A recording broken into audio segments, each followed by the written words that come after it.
Laissez-moi vous raconter comment les systèmes d'exploitation ont été inventés.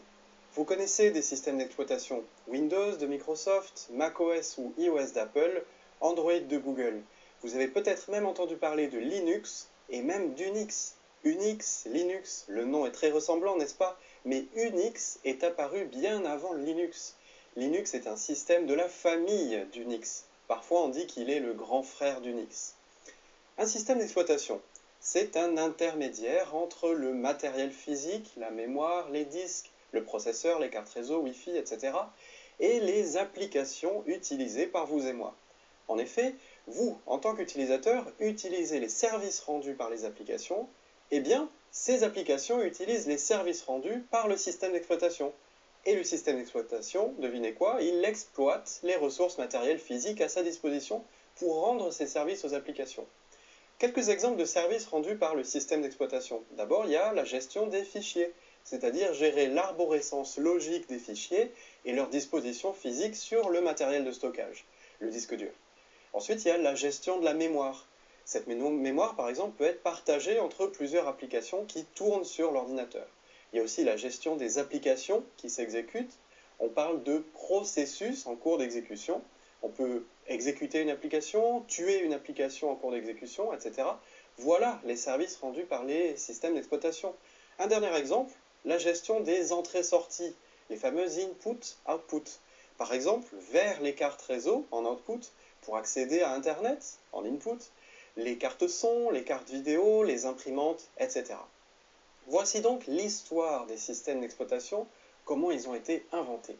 Vers le milieu des années 1940, les premières machines à calculer sont construites au moyen de tubes électroniques, des tubes à vide, des espèces de grosses lampes. Ces machines énormes remplissent des salles et sont moins rapides qu'une calculatrice moderne. Toute la préparation se fait manuellement et les entrées-sorties sont alors très limitées. Le programmeur opère avec la machine par interaction directe. Il y a beaucoup de manipulation, beaucoup de lourdeur. En fait, on dit que le concepteur est le constructeur qui est le programmeur qui est lui-même l'opérateur de l'ordinateur. Après, dans les années 1955-1965, il y a l'apparition des transistors. C'est véritablement le début des systèmes d'exploitation en tant que tels, avec l'apparition également des cartes perforées. Les cartes perforées sont des programmes qu'on peut charger et décharger en entrée-sortie de l'ordinateur. Il y a une séparation des rôles. Maintenant, il y a le programmeur qui fabrique les cartes perforées, les programmes, et il y a l'opérateur qui charge et décharge physiquement ces cartes dans l'ordinateur. Le système d'exploitation gère alors la mémoire de l'ordinateur, les processus, c'est-à-dire les programmes chargés en cours d'exécution, et ces fameuses entrées-sorties, la lecture des cartes, l'écriture des résultats sur du papier. On peut donc dire que c'est au milieu des années 1960 que les systèmes d'exploitation ont été inventés.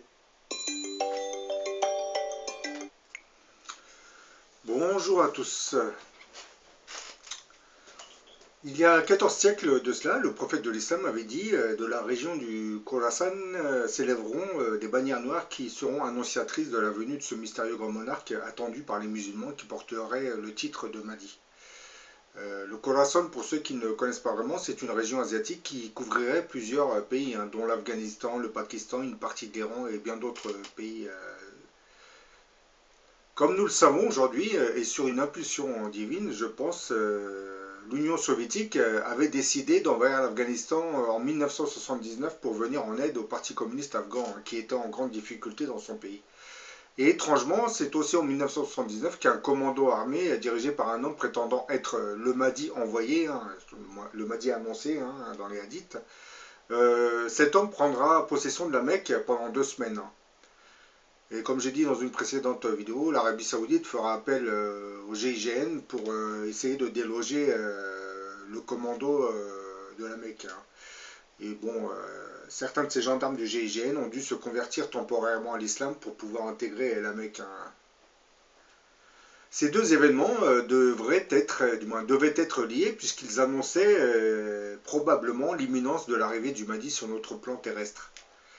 C'était en fait l'invasion de l'Afghanistan et la prise de la Mecque par ce commando était annonciatrice.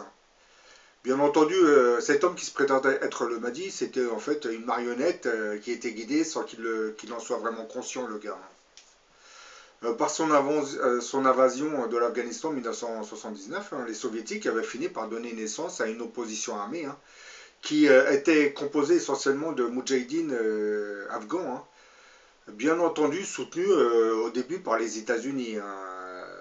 Oui, parce qu'aujourd'hui on nous parle de Ben Laden, Al-Qaïda, mais à cette époque, la CIS soutenait ouvertement et militairement parlant tous ces groupuscules qui combattaient le communisme russe.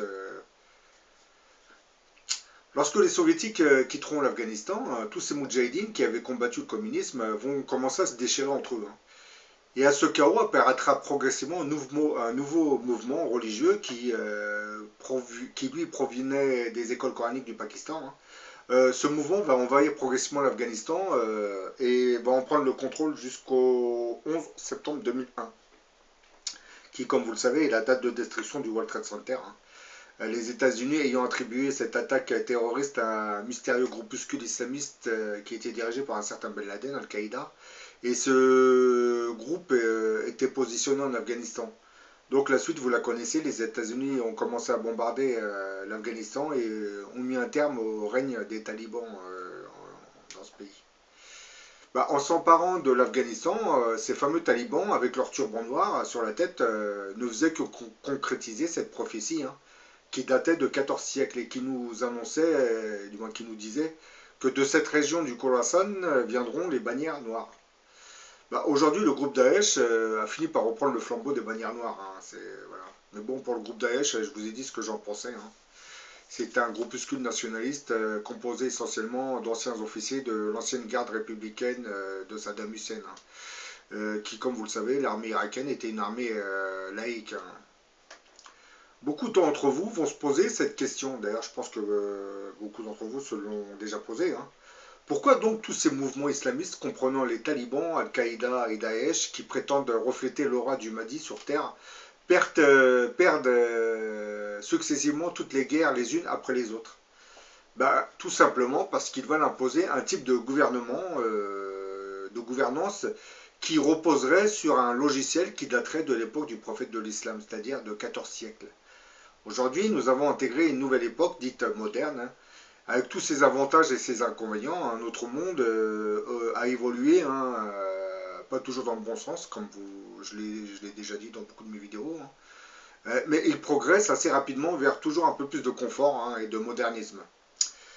Bah, les talibans, tout comme Al-Qaïda et Daesh, eux veulent gouverner un monde moderne avec un vieux logiciel, surtout avec un vieux système d'exploitation.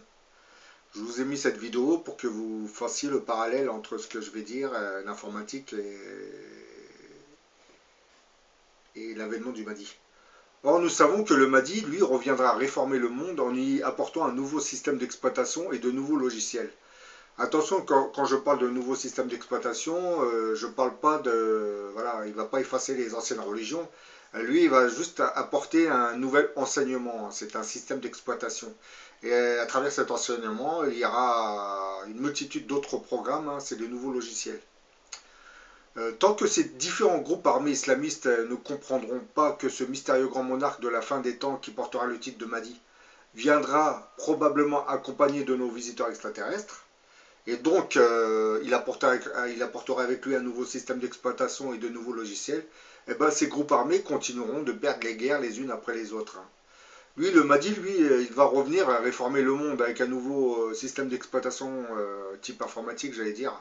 Mais c'est une comparaison, hein, voilà, c'est pour ça que j'ai mis le système d'exploitation informatique, dans lequel sera intégré de nouveaux logiciels. Il faut s'imaginer ce Mahdi arrivant avec un nouveau enseignement religieux. Et à partir de cet enseignement religieux, vous avez plusieurs programmes qui vont se constituer par la suite. Bah, les islamistes algériens avaient perdu leur guerre contre la junte militaire algérienne pour cette même raison. Hein, parce que eux, ils combattent toujours pour réinstaurer une sorte de califat ou une gouvernance islamiste qui serait basée sur le logiciel du XIVe siècle. Le Mahdi, il faut le préciser, sera un réformateur et un moderniste dans le sens scientifique du terme. Certes, il donnera un peu plus de liberté aux femmes sans pour autant les pervertir. Hein. Oui, il ne faut pas trop que nos chers intellectuels issus de la franc-maçonnerie se mettent à applaudir l'ouverture, du moins cette pseudo-liberté que le Mahdi donnera aux femmes. Il donnera une certaine liberté qui sera quand même limitée. Hein. Parce que ce que nos loges franc-maçonnes souhaitent à travers leurs médias, c'est ne pas donner de la liberté aux femmes, c'est carrément les pervertir, hein, comme c'est le cas dans toutes nos nations européennes et américaines. Hein. On ne veut pas vraiment donner un peu plus de liberté aux femmes, on veut réellement les pervertir. Hein. Et de toute façon, j'allais dire, ça fonctionne en Europe, hein, puisque à cause de cela, bon, on s'oriente progressivement vers la fin de notre monde, hein, puisque à travers cette libéralisation et cette émancipation féminine, on aborde la perversion qui avait détruit Sodome et Gomorrhe. Et ça, bon, comme les gens sont devenus incultes dans le domaine religieux, ben, ils ne voient pas le danger qui se profile à l'horizon. Bah, le cliché médiatique n'a cessé de nous présenter la femme musulmane, surtout, comme étant soumise à son mari, tout en étant privée de liberté. Hein. Surtout depuis l'affaire du voile islamique en France, hein, où nos intellectuels, pour la majorité juifs, hein, beaucoup de nos intellectuels juifs, nous expliquaient à longueur de journée sur les plateaux TV hein, que les femmes dans tous ces pays musulmans seraient les victimes d'une religion qui les emprisonnerait en leur ôtant toute liberté. Hein. Ces femmes porteraient le voile contre leur gré, elles seraient battues presque à mort. Oui, c'est un peu ironique. Hein, voilà. Quand vous allez dans les pays musulmans, que ça soit le Maroc, la Tunisie ou l'Égypte, vous vous rendez bien compte que la femme n'est pas tout à fait une prisonnière. Hein, elle évolue dans ce paysage islamique. Hein, parce que le problème avec nos médias, c'est qu'ils ont créé une culture, une société qui s'est libérée du joug du christianisme. Et eux, ils veulent imposer cette laïcité à toute la planète en méconnaissant complètement les traditions, les cultures, les religions de tous ces pays. Ce ne sont pas les mêmes pays, ce ne sont pas les mêmes cultures, ce ne sont même pas les mêmes religions. Même la pensée, l'état d'esprit des gens dans ces pays ne résonne pas comme nous en Europe. On ne peut même pas faire de comparaison. Donc vouloir imposer un système de gouvernance type laïque dans ces pays, c'est ironique, j'allais dire. On ne peut pas imposer un système à des nations qui ont des cultures et des traditions, des religions ancestrales qui datent de plusieurs milliers d'années. Hein. Voilà.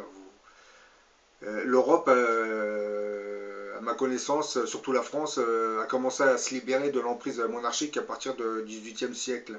Et encore pour nous donner quoi? Une monarchie républicaine où le président a repris la place de l'ancien roi. Donc, et le pire, c'est que entouré par une clique d'hommes politiques liés aux loges franc-maçonnes et à d'autres groupuscules secrets, hein, qui sont là que pour initialiser une société de plus en plus dépravée. Mais bon. C'est très bien cette vision simpliste, hein, mais dites-moi donc, en quelle année les femmes en Europe ont-elles eu le droit de vote? Surtout pour ceux qui suivent mes vidéos, si vous pouviez répondre dans les commentaires, en quelle année la femme en France a-t-elle eu le droit de vote? Parce qu'aujourd'hui, on nous parle des pays musulmans, ils sont arriérés, ils vivent toujours au XIVe siècle, mais bon, vous répondez-moi. Je pense que la réponse nous dira tout. Hein, parce que je pense que c'est dans les années 50 que la femme en France a eu le droit de vote. Hein. Voilà. Donc, lorsqu'on nous dit que les femmes n'ont pas de liberté dans ce pays, il faut préciser que... Et encore, la femme a commencé à s'émanciper en Europe à partir de la Première Guerre mondiale.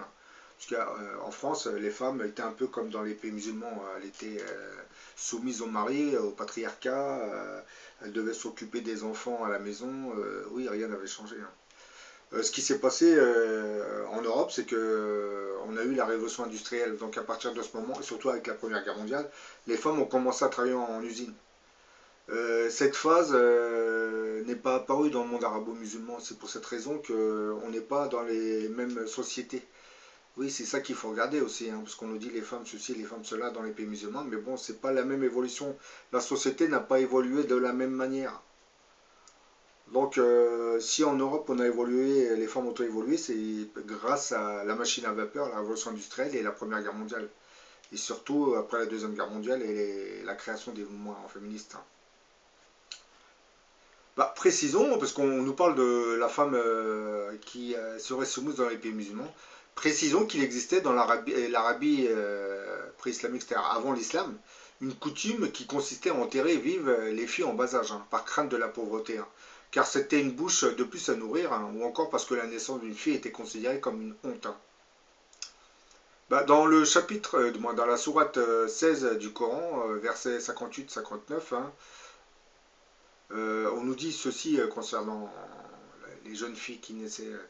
Lorsqu'on annonçait à l'un d'eux la naissance d'une fille, son visage s'assombrissait immédiatement, il se mettait à suffoquer, il se tenait à l'écart, loin des gens à cause du malheur qui lui avait été annoncé. Allait-il conserver cet enfant malgré sa honte ou bien l'enfouira-t-il dans la poussière? Leur jugement n'est-il pas détestable? Hein? C'est dans le chapitre 16 du Coran. Hein. Chapitre 16, pardon, la sourate 16. Oui, parce que j'ai tendance à comparer avec les chapitres de la Bible.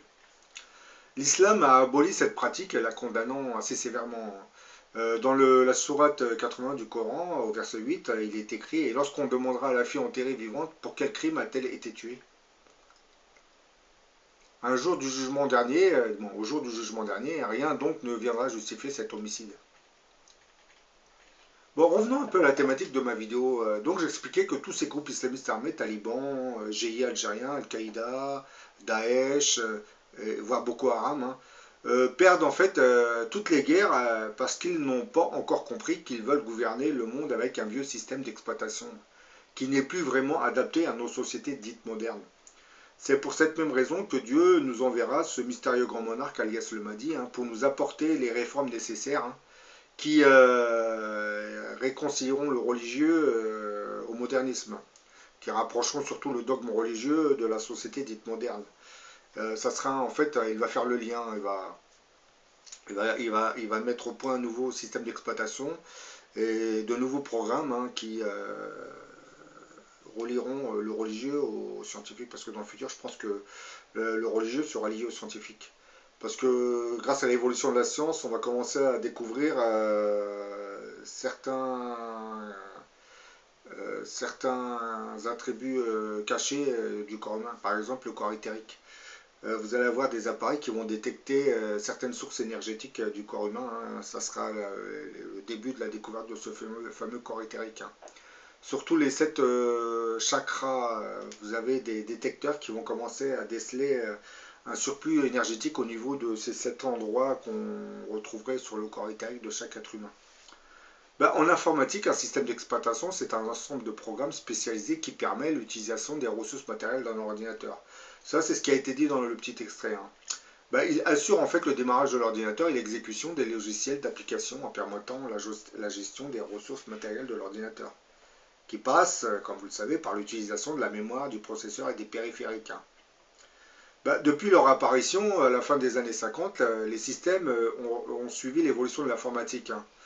Marqué notamment par le développement des microprocesseurs et la mise en réseau des ordinateurs.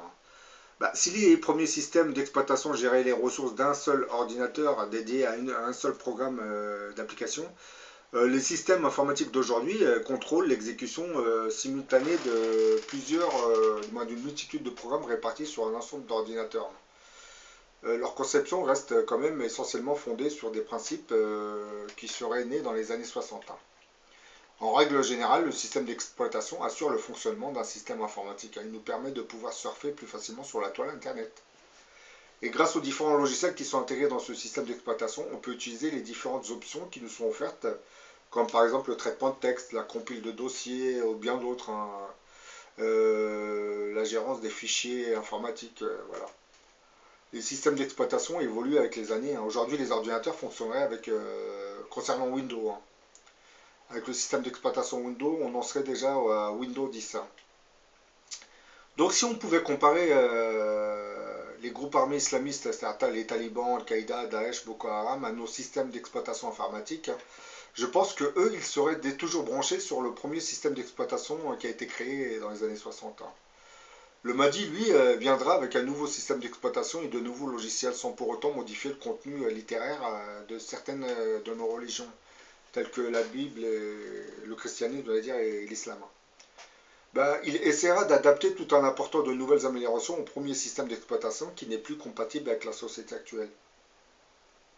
Pour mieux vous aider à comprendre, Daesh travaillerait actuellement sur le système d'exploitation Windows XP, hein, alors qu'aujourd'hui nous sommes déjà arrivés à Windows 10. Hein.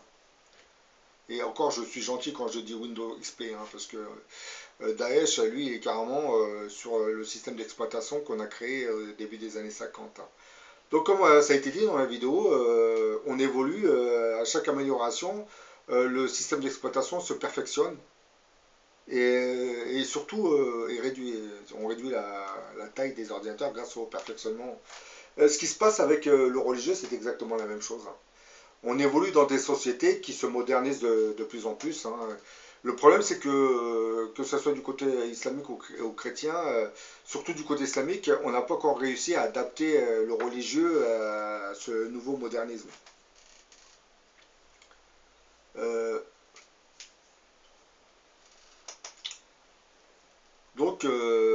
c'est pour cette même raison que j'explique que beaucoup de ces groupes armés ne gagnent pas de guerre parce qu'en réalité, ils ne se sont pas encore connectés. Ils n'ont pas encore compris qu'il faut changer de logiciel. Le Mahdi, lui, va venir pour réformer. Ces groupes armés prétendent combattre pour la venue d'un Mahdi qui va garder le même logiciel et le même système d'exploitation. Soyons réalistes, hein, si Dieu envoie un réformateur, c'est pas pour qu'il reprenne l'ancien logiciel. Le Mahdi ne va pas revenir pour reprendre le logiciel informatique qui a été créé dans les années 50. Lui, il va revenir avec un nouveau système d'exploitation hein, et de nouveaux logiciels. Quand je parle de nouveau système d'exploitation, je ne parle pas d'une nouvelle... C'est-à-dire, si, c'est un peu un nouvel enseignement religieux, vous me direz. Hein. Le grand monarque, lui, il va nous apporter beaucoup plus de connaissances sur beaucoup de domaines, hein, comme les extraterrestres, l'âme, l'existence de l'âme. Parce que dans les religions, qu'elles soient chrétiennes, juives ou musulmanes, on nous parle du paradis et de l'enfer. Mais on ne nous dit pas ce que l'âme vit au moment de la mort. On ne nous dit pas ce qu'elle va vivre, où elle va se trouver immédiatement après la mort. On ne nous explique pas grand-chose sur l'autre monde. Ben, dans l'enseignement du grand monarque, du moins qu'il va développer dans le futur, je pense qu'on va en apprendre beaucoup plus sur la vie de l'âme dans l'autre monde. Et je pense que sa venue est faite pour cette raison. Parce que je l'ai déjà dit dans une vidéo, dans l'autre monde, vous avez les âmes qui quittent ce monde, se retrouvent sur 7 plans, ces sphères spirituelles. Et en fonction de ce que vous avez fait, surtout du taux vibratoire de votre âme, vous allez vous retrouver dans la sphère qui va correspondre à votre état d'âme. Et j'ai déjà dit que vous avez des millions d'âmes qui sont en train de stagner entre deux plans. Le plan terrestre et leur monde, puisqu'ils sont tellement attachés à la vie matérielle qu'ils ont du mal à se détacher de leur nouvel environnement. Donc ce genre d'âmes qui se comptent en millions stagnent sur le plan terrestre, c'est-à-dire que vous avez beaucoup d'âmes qui reviennent dans leur ancienne maison, du moins dans leur maison, du moins dans la maison qu'ils ont quittée. Vous avez d'autres âmes qui viennent fréquenter les bars en essayant d'occuper, du moins de posséder des corps pour pouvoir jouir à des plaisirs de l'incarnation. Oui, parce que vous avez des millions de cas de possession. Beaucoup de ces gens que vous retrouvez dans les hôpitaux psychiatriques sont des gens possédés par des âmes de désincarnés, hein, qui n'ont pas encore compris qu'ils sont dans une autre dimension. Donc, étant addicts à la société matérielle, ils auront tendance à venir occuper le corps d'un vivant. Et à cause de tout cela, ben, le grand monarque va devoir apporter de nouvelles informations sur ce qui se passe réellement dans l'autre monde. C'est parce que toutes ces âmes sont perdues entre deux mondes, parce que bon, déjà en Europe, comme vous le savez, depuis la Révolution française, le pays a été complètement déchristianisé. Maintenant, c'est devenu une république laïque dite moderne. Et on n'enseigne plus grand-chose sur le religieux. Mais bon, vous me direz, même si le christianisme n'avait pas disparu, le problème, c'est qu'il ne nous aurait pas appris grand-chose sur l'âme. Tout ce que nous savons actuellement sur la vie de l'âme après la mort nous vient des contacts médiumniques. Et comme vous le savez, les médiums, du moins ces contacts médiumniques, sont condamnés par les différentes religions, qu'elles soient chrétiennes ou musulmanes. Parce que pour ces deux religions, c'est un sacrilège de communiquer avec l'âme des morts. Le problème, comme je l'ai dit, c'est qu'il faudra bien que les gens sachent ce qui se passe dans notre monde, hein, pour qu'ils pour qu'ils atterrissent pas dans le bas astral ou qu'ils se mettent à stagner entre deux plans terrestres.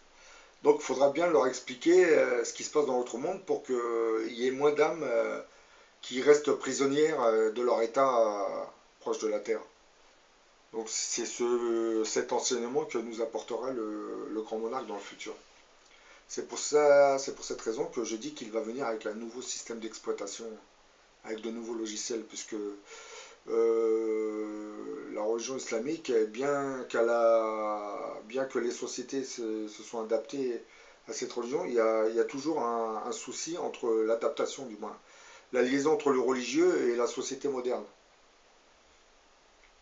Je vais vous donner un exemple. Vous allez en Arabie Saoudite, on interdit la conduite aux femmes. Le seul problème, c'est que comme le mari va au travail, si la femme a deux trois enfants, c'est un exemple que je vous donne, hein, et que un de ses enfants tombe malade et l'ambulance, voilà, il faut qu'elle l'emmène rapidement.